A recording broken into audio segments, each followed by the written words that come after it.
প্রিয় দর্শক, বিরতির সময় আমাদের সঙ্গে থাকার জন্য ধন্যবাদ। জিরো আওয়ারের আলোচনা একেবারে শেষ পর্বে চলে এসেছি। আমরা বিনিয়োগের সম্ভাবনা, বিনিয়োগের প্রয়োজনীয়তা এবং বিনিয়োগের সুফল সম্পর্কে আলোচনা করছিলাম। এবার আলোচনাটি একেবারে শেষ করতে চাই। আহসান ইস মনসুর, বিনিয়োগ প্রয়োজন রয়েছে। সরকারের 2000 রূপকল্প 2021 অনুযায়ী যে জায়গায় যেতে চায়, মধ্যম আয়ের দেশে যেতে চায়, প্রবৃদ্ধিও বাড়াতে হবে। অর্থমন্ত্রী তো আশা করছেন যে প্রবৃদ্ধি এত কয়েক বছর থেকে 6 রয়েছে, এটা 7 চলে যাবে। বিনিয়োগ আনতে হবে, বিনিয়োগ থেকে আমাদের সুফলও পেতে হবে। সেটার জন্য আমাদের করণীয়টা কি? দেখুন, বিনিয়োগ আনতেই হবে এবং তার মধ্যে শুরু করতে হলে অবকাঠামো খাতেই প্রথমে শুরু করতে হবে, সেটা নিয়ে কোনো দ্বিমত নাই।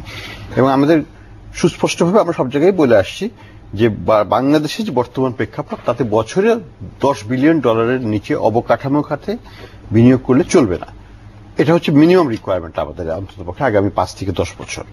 অর্থাৎ এর মধ্যে বিদ্যুৎ খাত হবে 1 নম্বর। সেই হিসাবে এই যে এটা হয়ে গেল, সেখানে যে বিদ্যুতের প্রপোজালটা আসছে, এটা কিন্তু অসামঞ্জস্য কিছু না, ইটস এ ন্যাচারাল আউটকাম।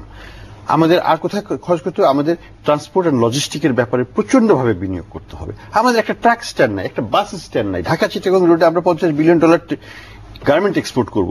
আমাদের $70-80 বিলিয়ন ইম্পোর্ট অলরেডি হচ্ছে, $70 বিলিয়ন হবে কয়েক বছরের মধ্যে। তো এই যে 100-150-200 বিলিয়ন ট্রানজাকশন গুলো হবে, এগুলো আমরা কোথায়, আমাদের স্টোরেজ ক্যাপাসিটি কোথায়, ট্রান্সপোর্ট ক্যাপাসিটি কোথায়, লজিস্টিক্স কোথায়, পোর্টের ক্যাপাসিটি কি, এখানে প্রচন্ডভাবে বিনিয়োগ লাগবে। এটা নিয়ে কোনো দ্বিধা নাই। এখন কথাটা হচ্ছে যে বিনিয়োগটা যেন আমরা যদি $100 বিলিয়ন খরচ করি, আমরা যেন $100 বিলিয়ন সুফল পাই। আমরা যদি $100 বিলিয়ন খরচ করে $40 বিলিয়ন সুফল পাই, তাহলে কিন্তু সেই বিনিয়োগ আমাদের অর্থনৈতিক কার্যক্রমকে উদ্দীপিত করবে না। এটা কিন্তু একটা বোঝা হয়ে দাঁড়াবে। আমি পদ্মা ব্রিজের কথাই বলি, পদ্মা ব্রিজ হবে, কিন্তু পদ্মা ব্রিজ যদি আমার পার হইতে আমাকে যেটা $200 টাকা করে লাগতো, সেখানে যদি আমার 1000 টাকা করে লাগে, তাহলে আমার 15 মিনিট যাওয়া কিন্তু আমার জন্য সাশ্রয়ী হবে না। অনেকেই তখন বলবো আমার ফেরি দাও, আমি ফেরি দিয়েই যাব, কম খরচে যাব, কারণ আমার ওই টাকাটা সাশ্রয় করতে পারবো। আমার সময়ের দাম আছে, কিন্তু অতখানি নয়। এটা ট্রেড অফের ব্যাপার আছে। কাজে আমাকে আমার অবকাঠামো খাতের বিনিয়োগগুলোকে যেন আমি সঠিকভাবে করতে পারি, প্রকৃত উপাদান যেন জনগণ এবং অর্থনীতি পায়, সেদিকে সরকারকে নজর দিতেই হবে। তা না হলে এই বিনিয়োগের সুফল আসবে না। আরেকটি ছোট্ট বিষয় আমি জানতে চাই, সেটি হলো যে এই বিনিয়োগ সম্মেলন থেকে যেমন 1100 কোটি মার্কিন ডলারের প্রস্তাবনা এসেছে। এর আগে চীন এবং জাপান, যখন প্রধানমন্ত্রীরা এসেছিলেন ওই দুই দেশের, তাদের সঙ্গে ব্যবসায়িক প্রতিনিধি দল এসেছিল, তখনও কিন্তু অনেক প্রস্তাব এসেছিল। আমরা মাথার বাড়ির কথা শুনেছি, আমরা ডিপ সি পোর্টের কথা শুনেছি, অনেক প্রস্তাব এসেছিল। এবারও প্রস্তাব এসেছে, সেই প্রস্তাবগুলো বাস্তব আমি রূপ পাবে। সেই জন্য প্রথমেই বলেছিলাম যে প্রস্তাবনা এবং বাস্তবায়ন দুটো কিন্তু ভিন্ন বলগেম, এবং devil is always in details. এবং এখানে কিছু স্ট্র্যাটেজিক ডিসিশনও আছে, যেমন Chittagong port, deep sea port কে করবে, এটা নিয়ে সরকার কিন্তু বসে আছে। সরকার এক ধরনের অস্থিরতা বা স্থবিরতার মধ্যে আছে, আমি বলবো। ডিসাইড করতে পারছে না স্ট্র্যাটেজিক কারণে, এটা কি ভারতকে দিয়ে, মার্কিন যুক্তরাষ্ট্রকে দিয়ে করাবে, না চীনকে দিয়ে করাবে, না জাপানকে দিয়ে করাবে, না দুবাইকে দিয়ে করাবে। এটা একটা স্ট্র্যাটেজিক ডিসিশন। আমার কথা হলো, যাকে দিয়ে করা ভাই করিয়ে ফেলো, কারণ আমাদের তো লাগবেই।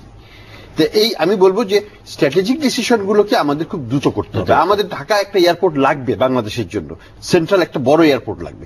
সেটা যেখানেই করি না কেন, আমরা যেন কাজটা শুরু করে ফেলি। বা আমাদের পাশের দেশে ভারতে কতগুলো international standard top rated airport হয়ে গেল দেখতে দেখতে আমাদের চোখের সামনে, আমরা কেন একটাও পাবো না? তো এই জিনিসগুলো আমাদের প্রস্তুত করতে হবে। বাস্তবায়নটা দ্রুত আমাদের সক্ষমতা আছে, সিদ্ধান্ত এবং বিনিয়োগকারী বাংলাদেশে আসছে, কিন্তু তাদেরকে আমরা কার্যক্রমের মাধ্যমে আটকে ফেলতে পারছি না, তারা যেন ছুটে যাচ্ছে আবার। ধন্যবাদ। আনোয়ারুল আলম। না, ধন্যবাদ। আসলে হাঁটি হাঁটি পা পা করে বাংলাদেশের ইকোনমি সাইজ এখন 17,16,000 কোটি টাকার সাইজ হয়ে গেছে, ইকোনমি সাইজ। কিন্তু যেটা 5 বছর আগেও কিন্তু মানুষ ভাবে নাই।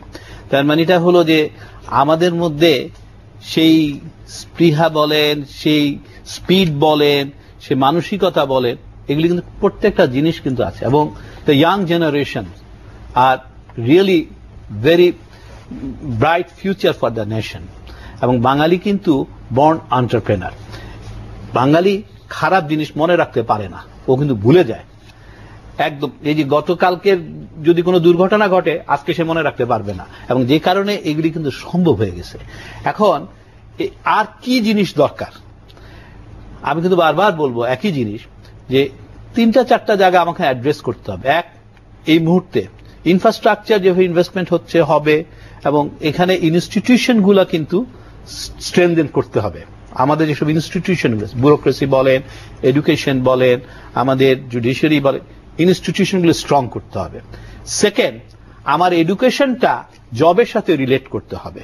যদি পারা যায়, ইন্ডিয়ার একটা মডেল আমরা ফলো করতে পারি, যেটা ইন্ডিয়া 1990-তে করেছিল, সেটা হলো হিউম্যান রিসোর্স মিনিস্ট্রি। তারা নেক্সট 5-10 ইয়ার্স 15 ইয়ার্সে কোন কোন সেক্টর আসবে, ইন্ডাস্ট্রি আসবে বা সার্ভিস সেক্টর আসবে, সেটাকে বেস করে কিন্তু তার এডুকেশনের কোর্স কারিকুলামগুলো তারা ফিক্স করত, এবং সেই অনুযায়ী কিন্তু প্রফেশনাল লোক বের করেছে। দেন যে জিনিসটা দরকার, কান্ট্রির ইমেজ বিল্ড আপ। বাংলাদেশে এই মুহূর্তে কিন্তু এটা একটা ক্রাইসিস, যে আমাদেরকে উগ্রপন্থী কান্ট্রি হিসেবে বিবেচনা করার চেষ্টা করানো হচ্ছে, কিন্তু আসলে আমরা সেটা না। আমরা কিন্তু একসাথে, কে হিন্দু, কে মুসলমান, কে খ্রিস্টান, we never bothered on it. আমরা একসাথে বড় হয়েছি, আমরা একসাথে কিন্তু সবকিছু সেলিব্রেট করি। আমরা ঈদের সময়ও আমাদের এখানে হিন্দু খ্রিস্টান ভাই বোনেরা আসছে, এবং পূজার সময় কিন্তু আমরা আবার ওদের পূজা মণ্ডপে যাচ্ছি, আমরা কিন্তু শেয়ার করছি, এবং আমরা একসাথে কিন্তু একই টেবিলে কেউ ড্রিঙ্ক করছে, কেউ কোক খাচ্ছে, ইট ডাজন্ট বদার আস। এই জিনিসগুলি কিন্তু আমাদের এখানে ক্যাশ করাইতে হবে, এই জিনিসগুলি কিন্তু আমাদের ব্র্যান্ডিং করতে হবে, সো দ্যাট আমরা খুব অতি দ্রুত ওই জায়গা থেকে বের হয়ে যায়। এবং it is a opportunity for Bangladesh compare to the other Muslim nation. আমরা কিন্তু ফ্যানাটিক না, ইস ফ্যাক্ট, এবং এটা আমাদেরকে এখন তুলে আনতে হবে। সাম্প্রতিক বিভিন্ন ইন্ডিকেটরও তো বাংলাদেশের এই এগিয়ে যাওয়া প্রবৃদ্ধির কথা বাট আমরা এখনো কিন্তু বাংলাদেশকে চেষ্টা করা হচ্ছে, লাইক আদার মুসলিম কান্ট্রি। সো আমাদেরকে, আপনাকে, আমাকে, সবাইকে কিন্তু এর পার্ট হইতে হবে ব্র্যান্ডিং করার সময়, এবং আমার এম্বাসিগুলিকে কিন্তু এটাতে ব্র্যান্ডিং করতে হবে। থার্ড যে জিনিসটা সবচেয়ে, আরেকটা যে জিনিস রয়ে গেছে, সেটা হলো যে দেখেন, লোকাল ইনভেস্টর যদি ফিল করে যে ইনভেস্টমেন্ট ইজ নেসেসারি এবং ইট ইজ সেফ, এবং এটা সত্যি সহায়ক, তখন কিন্তু বাইরের ইনভেস্টর আসবে অটোমেটিক্যালি। মানে আমাদেরকে কিন্তু লোকালদেরকে সে কনফিডেন্সটা দিতে হবে, দিলেই তখন বাইরের অটোমেটিক্যালি কিন্তু আসবে। বাট আমি হোপফুল, আমি পজিটিভ, আই ফিল যে ভেরি শর্টলি আমরা এই জিনিসগুলি ওভারকাম করে চলে আসতে পারবো। অনেক ধন্যবাদ আনোয়ারুল আলম চৌধুরী পারভেজ এবং ডক্টর আহসান এইস মনসুর, আপনাদের দুজনকে আমাদের এই আলোচনায় অংশ নেওয়ার জন্য এবং চমৎকার আলোচনার জন্য। প্রিয় দর্শক, আপনারা যারা এতক্ষণ এই আলোচনায় দেখছিলেন, আপনাদেরকে অনেক ধন্যবাদ। ভালো থাকবেন, শুভরাত্রি।